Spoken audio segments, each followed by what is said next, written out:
ETF index mutual funds నేర్చుకుని stock మార్కెట్లో రాణించాలనుకుంటున్నారా? వెంటనే ఈ నెంబర్కి కాల్ చేయండి. నమస్తే, welcome back to Suman TV. America, Israel సంయుక్త దేశాల దాడుల్లో ఇరాన్ సుప్రీం లీడర్ తో సహా ముఖ్య నేతలు హతమవ్వడం, తదనంతరం దీని ప్రభావం స్టాక్ మార్కెట్ పైన ఎలా ఉండబోతుంది? ఇక బంగారం, వెండి అంటారా? మరి ఆల్రెడీ కొంచెం తగ్గుతుంది అనుకునే టైంలో యుద్ధ వాతావరణం, యుద్ధం స్టార్ట్ అవ్వడంతో బంగారం, వెండి ధరలు ఆల్ టైమ్ రికార్డుకి దూసుకుని వెళ్ళిపోతున్నాయి. మరి ఇది ఒక షాక్ అనే అనుకోవాలి. ఎందుకంటే 24 క్యారెట్స్ బంగారం ధర 1,70,000 అయితే దాటేసింది విత్ జిఎస్టీతో కలుపుకుంటే. మరి బంగారం, వెండి కొనడం అనేది ఈ యుద్ధ వాతావరణంలో ఇప్పుడు చాలా షాక్ అనే అనుకోవాలి. ఈ ధరలు ఇలా విపరీతంగా పెరిగిపోవడం, మరి యుద్ధం కనుక ఇలాగే కొనసాగితే థర్డ్ వరల్డ్ వార్ అంటే మూడో ప్రపంచ యుద్ధం వచ్చే ఛాన్సెస్ ఉన్నాయా? మరి మూడో ప్రపంచ యుద్ధం వస్తే మరి స్టాక్ మార్కెట్ పైన ఎలాంటి ప్రభావం చూపిస్తుంది? మరి బంగారం, వెండి పైన ఎలాంటి ప్రభావం చూపిస్తుంది? మరి పలు రంగాల పైన కూడా దీని ఇంపాక్ట్ ఉంటుందని చెప్పేసి ఎంతో మంది అనలిస్టులు కూడా చెప్పడం జరుగుతుంది. మరి దీనిపైన మరింత సమాచారం అందించడానికి మనకు అందుబాటులో ఉన్నారు trader Pavan. Over to sir. Hi to everyone, welcome to weekly analysis. నా పేరు పవన్ కుమార్. ఈ వీడియోలో నేను ఏం చెప్దాం అనుకుంటున్నానంటే, ప్రపంచం అంతా కూడా ఇప్పుడు జియో పొలిటికల్ టెన్షన్స్ రన్ అవుతున్నాయి. దేనికి? వార్స్ జరుగుతున్నాయి. వరల్డ్ వార్ 3కి కారణం అవుతుంది. ఏదైతే కంట్రీస్ పాల్గొంటున్నాయో అది చూస్తుంటే అలాగే రన్ అయ్యే అవకాశాలు కూడా ఉన్నాయట్టు కనిపిస్తుంది. దీనివలన ఇండియన్ స్టాక్ మార్కెట్ మండి ఎలా రన్ అవ్వబోతుంది, కమింగ్ వీక్ అంతా ఎలా ఇంపాక్ట్ ఉండబోతుంది, గోల్డ్, సిల్వర్ పడతాయా పెరుగుతాయా, ఆయిల్ పరిస్థితి ఏంటి అన్నది ఈ వీడియోలో చెప్తాను. దాంతోపాటు వీక్లీ ప్రైస్ యాక్షన్ కూడా చెప్తాను. దానికంటే ముందు మీరు నా వీడియో చూడక ముందే మార్కెట్ ఎలా ఉండబోతుంది అన్నది మీరు చెప్పాలి. ఎస్జెక్స్ నిఫ్టీ చూసి 90+ 90- అని కాకుండా ఓపెన్ అయిపోయిన తర్వాత అది ప్లస్ ఓపెన్ అవుతుందా మైనస్ ఓపెన్ అవుతుందో పక్కన పెట్టండి. ఓపెన్ అయిన తర్వాత market, Indian stock market Monday market ఎలా రన్ అవ్వబోతుందో ప్రతి ఒక్కరూ ఖచ్చితంగా కామెంట్ చేయండి. ఎందుకంటే లైక్ అన్నది నా మీద ఇష్టం ఉంటే చేయండి, లేకపోతే లేదు. కానీ కామెంట్ అన్నది చేస్తే మీ ఒపీనియన్, బ్రెయిన్లో ఉన్న ఒపీనియన్ అక్కడ కామెంట్ చేస్తారు.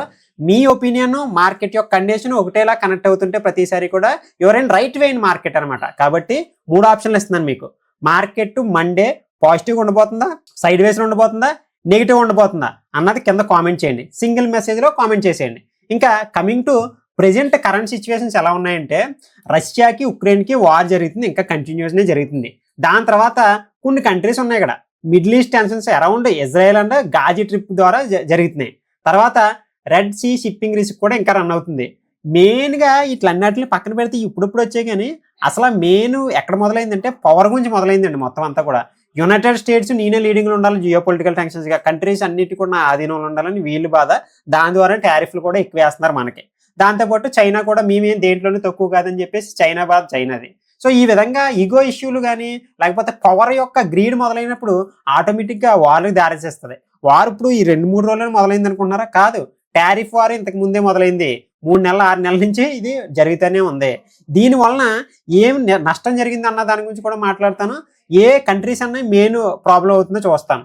యునైటెడ్ స్టేట్స్, చైనా, రష్యా, ఈ 3 కంట్రీలు కూడా బిగ్ కంట్రీస్ అనమాట. వీళ్ళు ఎకానమీగా స్ట్రాంగ్, లేకపోతే వార్కి చేయగలిగే కెపాసిటీ ఉన్నవాళ్ళు, న్యూక్లియర్ కానీ యుద్ధ సామాగ్రి కానీ అవన్నీ కూడా పుష్కలంగా ఉంటాయి వీళ్ళ దగ్గర.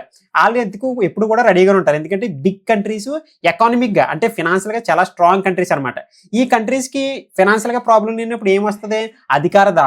అధికార దాహం వల్ల మేమే గొప్ప అని చెప్పేసి వీళ్ళు మొదలెడుతున్నారు.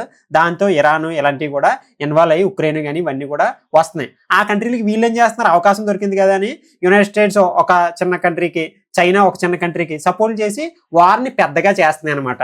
నిన్న రీసెంట్గా చూసుకుంటే దుబాయ్ సేఫెస్ట్ కంట్రీ అంటూ ఉంటారు. దుబాయ్లో కూడా ఫైర్స్ అనేవి జరిగాయి. అక్కడ ఉన్న వాళ్ళు కూడా ప్యానిక్ అవుతున్నారు. బుర్జ్ ఖలీఫా పక్కనే కూడా అది జరగడం అనేది జరిగింది. అందరూ కూడా షాకింగ్ దాని విషయంలో. అయితే హీరో విలన్ కొట్టుకుని కమెడియన్ చెప్పేసినట్టు అలా దుబాయ్ మీద కూడా ఫైర్ అయింది అనమాట. ఇంకా చాలా మంది ప్రాణ నష్టం జరుగుతుంది. దాంట్లో అతి ముఖ్యంగా ఇరాన్ ప్రెసిడెంట్ ఎవరో ఖమీనీ గారు చనిపోయారని చెప్పేసి వాళ్ళ యొక్క ఇరాన్ మీడియా వ్యక్తం చేసింది. దానికి అధినందంగా ట్రంప్ కూడా ట్వీట్ వేసి ఖమీనీ చనిపోయాడు, సో ఇలా మీ కంట్రీ ఇంకా సేఫ్గా ఉంటుందని చెప్పేసి ఆయన పాయింట్ ఆఫ్ వ్యూ ఆయన వ్యక్తం చేశారు. అక్కడ ఆ ట్వీట్ అన్నది మీకు ఇక్కడ స్క్రీన్ మీద కనబడతా ఉంది. సో ఇలాగా ఒక కంట్రీ యొక్క ప్రెసిడెంటే చనిపోవడం అన్నది చాలా బిగ్ ఇష్యూ. దీన్ని కొన్ని మార్కెట్స్ ఎలా తీసుకుంటున్నాయంటే, ఓకే వార్ అయిపోయింది కదా, కమ్యూనీ వల్ల, ఇరాన్ ప్రెసిడెంట్ కమ్యూనీ వల్లనే కదా ఇప్పుడు దాకా వార్ జరిగాయి, అతనే చనిపోవడంతో వార్ అయిపోద్దేమని కొంతమంది. అక్కడ అఫీషియల్స్ ప్రెస్ మీట్ పెట్టి ఏం చెప్తున్నారంటే, దీనికి మేము ఖచ్చితంగా రివెంజ్ తీసుకుంటాం, మా ప్రెసిడెంట్ చనిపోవడం వలన మేము చాలా ఆర్థిక నష్టం అండ్ అదేవిధంగా ప్రాణ నష్టం మాకు జరిగింది, ఖచ్చితంగా ట్రంప్ దీనికి సమాధానం చెప్పాలి, మేము రివెంజ్ తీసుకుంటామని చెప్పేసి వాళ్ళ అఫీషియల్స్లో మీడియాస్లో చెప్పడం అన్నది జరుగుతుంది. సో దీంతో పాటు కొంతమంది ఏమో చావలేదు అలా అలా చెప్తున్నారు అంతే, ఇవి కూల్ ఆఫ్ చేయడానికి అని చెప్పేసి కొంతమంది అంటున్నారు. సో చనిపోయారు కాబట్టి వాళ్ళ యొక్క సన్ నెక్స్ట్ ప్రెసిడెంట్ హోదాను తీసుకుంటారని చెప్పేసి వాళ్ళ యొక్క మీడియాస్లో సర్క్యులేట్ అవుతూ ఉంటున్నాయి. సో ఏదైనా సరే మనకు మార్కెట్లో కొంతమంది ఇది ఆగిపోతుంది అనుకుంటున్నారు, కానీ నా ఉద్దేశంలో అయితే ఇంకా 1 డే 2 డే గ్యాప్ వచ్చి మళ్ళీ కంటిన్యూషన్ అయ్యే అవకాశం అనేది ఎక్కువ ఉంది. దీనివలన ఇప్పుడు మనకు మార్కెట్లో దేనికి ఇంపాక్ట్ ఉంటుంది, ఇప్పుడే కాదు ఎప్పుడు ఇలాంటి వార్ జరిగినా సరే వేట్ల మీద ఇంపాక్ట్ వస్తుంది. ఇక్కడ చూడండి, ఎప్పుడైనా వార్ అని చెప్తున్నాం అనుకోండి, అప్పుడు వేట్ల మీద వస్తుంది, ఆయిల్ ప్రైజెస్ అన్న ఇంక్రీజ్ అవుతాయి. అసలు ప్రైజెస్ ఎందుకు ఇంక్రీజ్ అవుతాయి, ఆయిల్ ప్రైజెస్ ఇంక్రీజ్ అవుతాయి అంటుంటారు కదా, అలా దేనికి ఇంక్రీజ్ అవ్వాలి, ఎందుకు ఇంక్రీజ్ అవుతాయి అంటే, ఇప్పుడు ఫర్ ఎగ్జాంపుల్కి ఒక పాయింట్ ఆఫ్ వ్యూ చెప్తున్నాను చూడండి. చైనా కంట్రీ యుఎస్కే ఆయిల్ని సప్లై చేస్తుంది. దేనికి, వీళ్ళ దగ్గర ఆయిల్ ఎక్కువ ఉంది కాబట్టి సప్లై చేసుకుంటూ ఉంది. ఇప్పుడు ఈ సప్లై చేసే క్రమంలో యుఎస్కి చైనాకి గొడవ వచ్చింది, లేకపోతే చైనా వేరే కంట్రీతో గొడవ వచ్చింది. అప్పుడు ఫైట్ జరుగుతున్నప్పుడు, వార్స్ జరుగుతున్నప్పుడు వాళ్ళు సప్లై అన్నది ఆపేస్తారు, ఎందుకంటే వార్ జరుగుతుంది కదా. సో ఆ సప్లై అన్నది ఆపేసినప్పుడు ఈ యుఎస్కి ఏమవుతుంది, ఆయిల్ అన్నది తగ్గిపోతుంది. ఆయిల్ తగ్గిపోయినప్పుడు ఏమవుతుంది, ఎక్కువ మంది కొనుక్కునే వాళ్ళు ఎక్కువైపోతారు, డిమాండ్ ఎక్కువైపోయింది, సప్లై తక్కువైపోయింది. ఆ డిమాండ్ ఎక్కువైపోయి సప్లై తక్కువైపోయినప్పుడు ఏమవుతుంది, మనకి వాళ్ళ యొక్క ప్రైజెస్ ఎక్కువ పెంచేస్తారు, ఎవరో కొనకూడదని చెప్పేసి. బాగా అత్యవసరం ఉన్న వాళ్ళు కొనుక్కుంటారు, ఇంకా అందుకని ప్రైజెస్ పెంచేద్దాం అనుకుంటారు. దానివలన ఎప్పుడన్నా వార్ వస్తుందని చెప్పగానే మీరు ఆయిల్స్లో ఫర్ ఎగ్జాంపుల్ ఇండియాలో ఒక ఎగ్జాంపుల్ స్టాక్ చెప్పాలంటే ఓఎన్జీసీ, ఇలాంటి స్టాక్స్ బాగా బూమ్ అయ్యే అవకాశం ఉంది. తర్వాత గ్లోబల్ మార్కెట్స్ ఫాలో అవుతాయి. ఎందుకు, ఈక్విటీ మార్కెట్స్, స్టాక్స్ ప్రాణ నష్టం లేకపోతే ఇండస్ట్రియల్ నష్టం, కాంట్రాక్ట్ మిస్ అవుతుంటాయి, ఆటోమొబైల్కి వాళ్ళకి వీళ్ళకి మధ్యన ఏదైతే డీల్స్ ఉంటాయో అవి ఫెయిల్ అయిపోతుంటాయి, ఇవన్నీ జరుగుతాయి కాబట్టి గ్లోబల్ మార్కెట్స్ అన్నీ కిందకి పడతాయి. తర్వాత గోల్డ్ ఇంక్రీజ్ అవుతుంది. ఎందుకు, సేఫ్ హెవెన్ బయింగ్. ఇప్పుడు ఈక్విటీలో పెట్టారనుకోండి, ఏదో ఇండస్ట్రీ యొక్క కాంట్రాక్ట్ డీల్ బ్రేక్ అవుతుంది. ఇప్పుడు ఇండియాకి యూఎస్కి ఒక డీల్ ఉంటుంది, ఆ డీల్ అనేది గొడవల వల్ల క్యాన్సిల్ అయిపోతాయి. అక్కడ నుంచి వచ్చే ఆటోమొబైల్స్ కానీ లేకపోతే ఎక్స్పోర్ట్స్ కానీ ఇంపోర్ట్స్ కానీ వీటి మీద చాలా భారీ నష్టం అనేది జరుగుతుంది. ఓన్లీ ప్రాణ నష్టమే కాదు. ఇలా జరిగినప్పుడు ఏమవుతుంది, మనలాంటి వాళ్ళు ఏం చేస్తారు, ఇన్వెస్టర్స్ అందరూ ఎక్కడ ఇన్వెస్ట్ చేయాలి ఇలాంటి టైంలో అనుకున్నప్పుడు వాళ్ళు తీసేసి గోల్డ్ బెటర్ కదా అని చెప్పేసి గోల్డ్ సిల్వర్లో ఇన్వెస్ట్మెంట్ చేసుకుంటారు. గోల్డ్ వెళ్తుందంటే మిగతా మెటల్స్ కూడా దాంతోపాటు అల్యూమినియం, జింక్, లేకపోతే కాపర్, సిల్వర్ ఇవన్నీ కూడా దాని వెనకాలంజలో వెళ్ళిపోతుంటాయి అనమాట. అదే మెయిన్ రీజన్ ఇలాంటి వార్స్ ఉన్నప్పుడు మూవ్ అంటే అవ్వడానికి. యుఎస్ డాలర్ స్ట్రెంథన్ అవడానికి రీజన్ ఏంటంటే ఇన్వెస్టర్స్ మూవ్ టు సేఫ్లీ డాలర్స్లో పెట్టుకోవడానికి ఇంట్రెస్ట్ చూపిస్తారు, ఎందుకంటే డాలర్ పెరుగుతూ ఉంటుంది కాబట్టి ఆ టైంలో. తర్వాత ఒక్కోసారి డాలర్ కిందకు పడే అవకాశం కూడా ఉంది. ఈ ఒక్క పాయింట్ అన్నది మీరు కొంచెం లైట్ తీసుకోవచ్చు. డాలర్ పడే అవకాశం ఉంటుంది, డిపెండ్స్ ఆన్ కంట్రీ మీద డిపెండ్ ఉంటుంది కాబట్టి డాలర్ పడే అవకాశం ఉంటుంది, లేకపోతే స్ట్రెంథన్ అవుతుంది అన్నది కూడా ఉంటుంది అనమాట. వాలటాలిటీ, ఇండియన్ విక్స్ స్పైక్ ఇస్తాయి. ఎందుకు, ఏ సైడ్ వెళ్తుంది అన్నది పక్కన పెడితే మార్కెట్స్ మూవ్మెంట్ ఇస్తాయి కాబట్టి వాలటాలిటీ పెరుగుతుంది, విక్స్ పెరుగుతాయి. అంటే ఆ మొత్తం పైకే ఉండదు, మొత్తం కిందకే ఉండదు. ఇలా జరిగే అవకాశాలనే మనకు మార్కెట్లో ఉంటాయి. మార్కెట్లో ఫియర్ కూడా రన్ అవుతుంది. ఇప్పుడు అర్థమైందా, ఒక వార్ జరుగుతున్నప్పుడు మన పాయింట్ ఆఫ్ వ్యూ ఎలా ఉండాలి, మనం దేంట్లో సేవ్ చేయొచ్చు, దేంట్లో ఇన్వెస్ట్మెంట్ చేయొచ్చు అన్నది అర్థమైంది. సెక్టార్ల ఇన్వెస్ట్మెంట్ కూడా మాట్లాడతాను నేను. ఈ టైంలో ఏ సెక్టార్ మూవ్మెంట్ ఇస్తుంది, ఏ సెక్టార్ నెగిటివ్ మూవ్మెంట్ ఇస్తుంది అన్నది ఒకసారి చూడండి. ఫస్ట్ నెగిటివ్ గురించి మాట్లాడుకున్నాం, ఎందుకంటే Indian imports 85% of crude oil so far affecting oil reason impact on Indian directly. ఇండియాకి ఇంపాక్ట్ లేదని అనుకోకూడదు, ఎందుకంటే ఆ కంట్రీస్ ఆయిల్ అన్న తెచ్చుకుంటూ ఉంటుంది కాబట్టి దుబాయ్ నుంచి తెచ్చుకుంటాం ఆయిల్, లేకపోతే యూఎస్ నుంచి, చైనా నుంచి, ఇరాన్ నుంచి ఇలా ఆయిల్ తెచ్చుకుంటున్నాం. ఇప్పుడు వార్ జరుగుతుంది కాబట్టి ఆ ఆయిల్ అన్నది మనకు సంబంధం లేకపోయినా సరే మనం ఫేస్ చేయాల్సి వస్తుంది ఆ ఎఫెక్ట్ అంటారు. దానివల్ల దేనికి ఇంపాక్ట్ ఉంటుంది, ఏవియేషన్ నెగిటివ్ ఉంటుంది, హయ్యర్ ఏటీఎఫ్ ఫ్యూయల్ కాస్ట్ పెరుగుతుంది కాబట్టి పెయింట్స్కి ఉంటుంది, ఇది కూడా నెగిటివ్. క్రూడ్ ఆయిల్ లింక్డ్ రా మెటీరియల్స్ దాంట్లో ఉంటాయి కాబట్టి ఎఫ్ఎంసీజీకి ఉంటుంది, ఎందుకు ఇన్పుట్ కాస్ట్ ఇంక్రీజ్ అవుతుంది కాబట్టి, ఆటోకి ఉంటుంది, కాస్ట్ ప్రెజర్ ఉంటుంది కాబట్టి, బ్యాంకింగ్ వాలటాలిటీ ఉంటుంది, ఎఫ్ఐఐ సెల్లింగ్ చేస్తారు కాబట్టి ఇలా నెగిటివిటీ ఉంటుంది. దాంతోపాటు పాజిటివ్ డిఫెన్సివ్ సెక్టర్ చూసుకున్నట్టయితే ఆయిల్ అండ్ గ్యాస్ పాజిటివ్ ఉంటుంది, ఎందుకంటే చెప్పాను కదా ఇంక్రీజ్ అవుతుంది అని చెప్పేసి. తర్వాత డిఫెన్స్ పాజిటివ్ ఉంటుంది, వార్ స్పెండింగ్ అన్నది పెరుగుతుంది కాబట్టి ఇన్వెస్ట్మెంట్స్ ఎక్కువ కంట్రీస్ వాళ్ళు డిఫెన్స్లో వాళ్ళు చేసుకుంటారు కాబట్టి.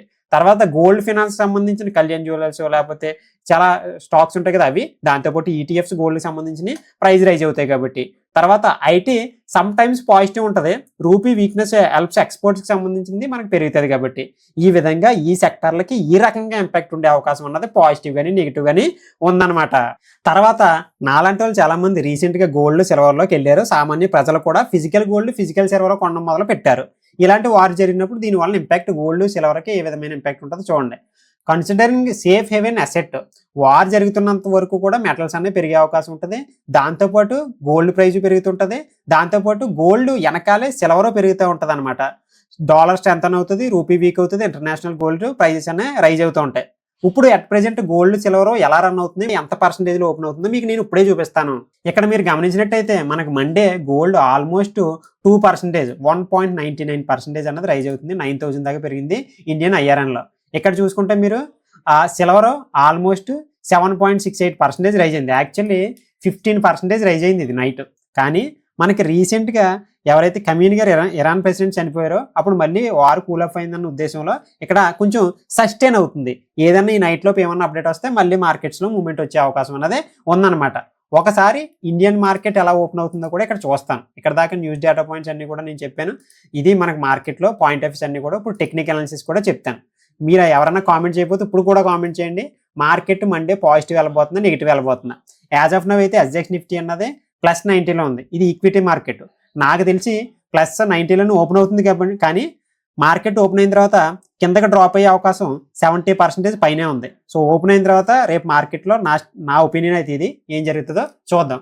ఇంకా కమింగ్ టు టెక్నికల్ అనాలిసిస్లోకి వస్తే నిఫ్టీ చెప్తున్నాను నేను క్లియర్గానే, అదే అర్థం చేసుకోండి. మిగతా ఇండెక్స్లు కూడా అదే విధంగా ఉండే అవకాశం ఉన్నది.